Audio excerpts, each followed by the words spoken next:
Abalangira n'Abambenda mwebale ino. Twebaza n'okusiima okubaako kwa National Chairman Uganda Muslim Supreme Council. Mama twalibena sana yekubaona.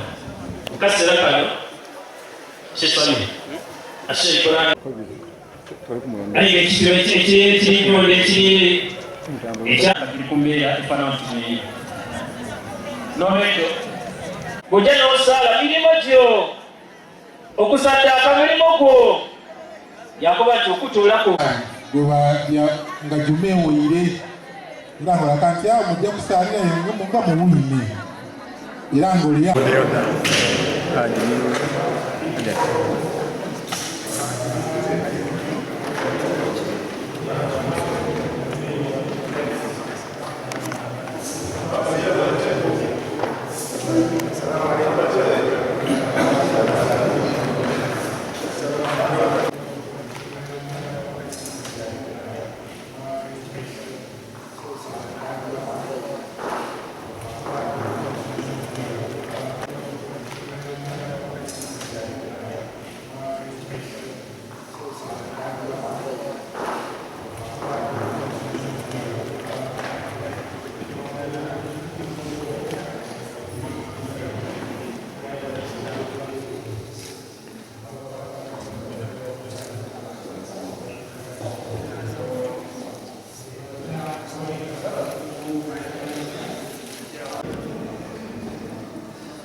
Aya mazi gonna kali kuterenga kali kamuti.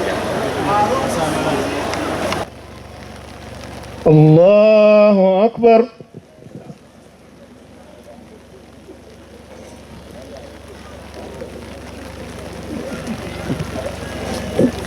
Allahu akbar.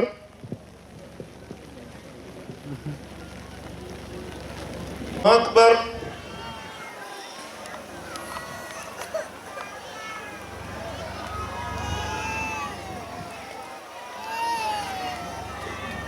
Allahu akbar.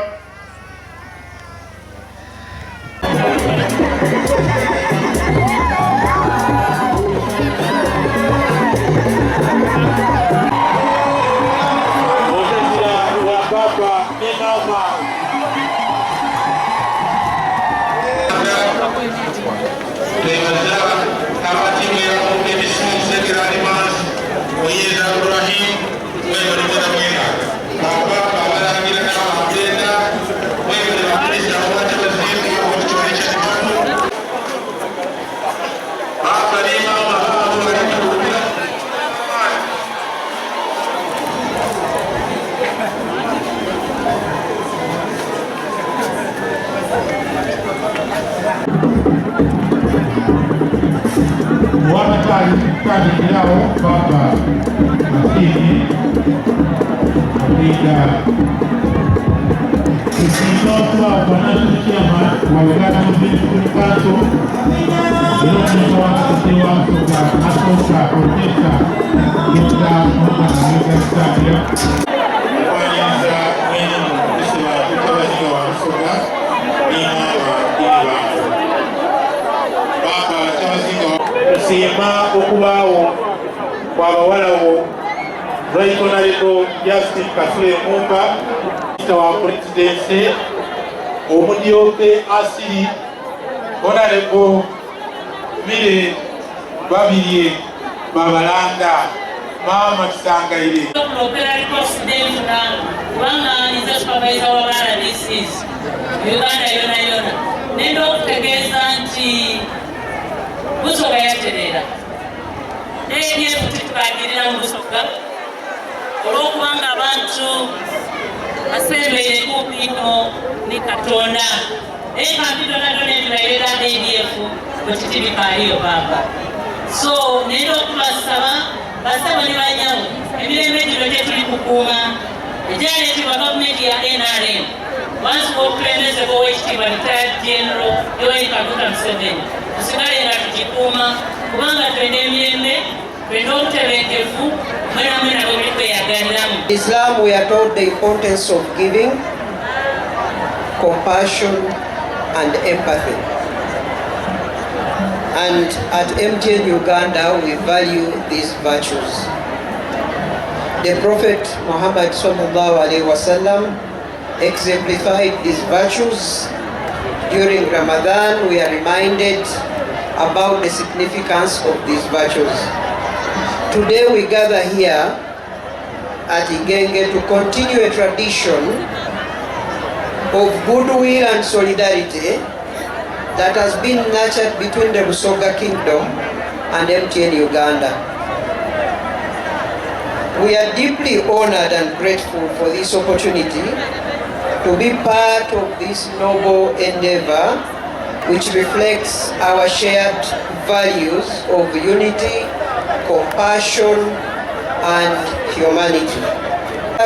Assorted food items including sugar, rice, cooking oil, soap to provide essential nourishment and comfort to those in need during this holy month of Ramadan.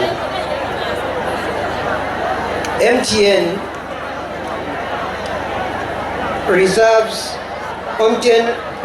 in addition to giving alms, MTN brought the special Ramadan bundle where all our customers receive 30 minutes and 100 MBs when they load airtime worth 500 shillings or more. Nendo kukusima okw'abasiramu bonabona aba Uganda okubanga oli mu bakulembeze ab'ennono abeetanira abenda ate abakulembeza abasiraamu n'obusiraamu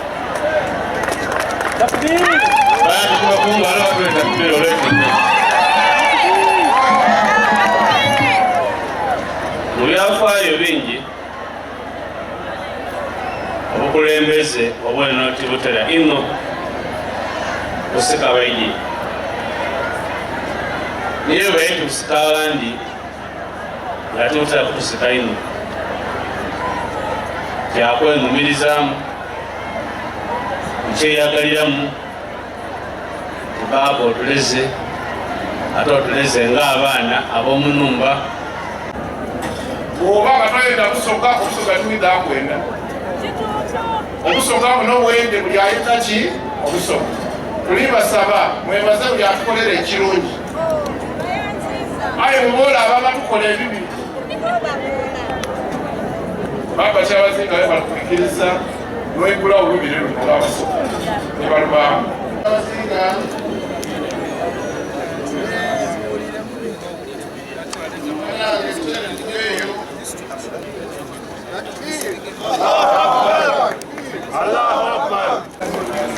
Solid akora protocol mwanyiza akora protocol ayitiriza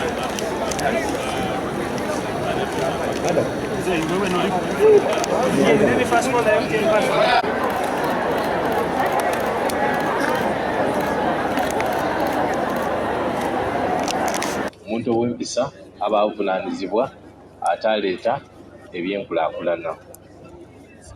Mu kiseera otini kino mu kisiibo kyaife twenenya ebibi byaife eri kibumba. Mu kwenenya kuno tuba tusuubira nti ni bwe kiwa twongera okugoberera ebimu ku bintu kibuma byataawo ebyokuba abantu ab'emikwano, okuyamba bannayiffe abatali bulungi, ate era n'okuba ab'omugaso mu bitundu bye tuwangaalira. Nduuba nti mutatoola okwo. Nga bwe tufunye amaaddi olwaleero olwendo olugwiremuku, ekyo kiri tulaga nti tweteeketeeke tusimbe emmere tusobole okulwanisa ekyeya, ate tubeeku n'emmere gye tusigaza ey'okusomesa abaana n'okwetusaako ebyetaago ebindi ng'otoyireku ey'okulya waka. Eri abavubuka mwebale kwenda bya buwangwa era olwaleero mwidye mu bungi.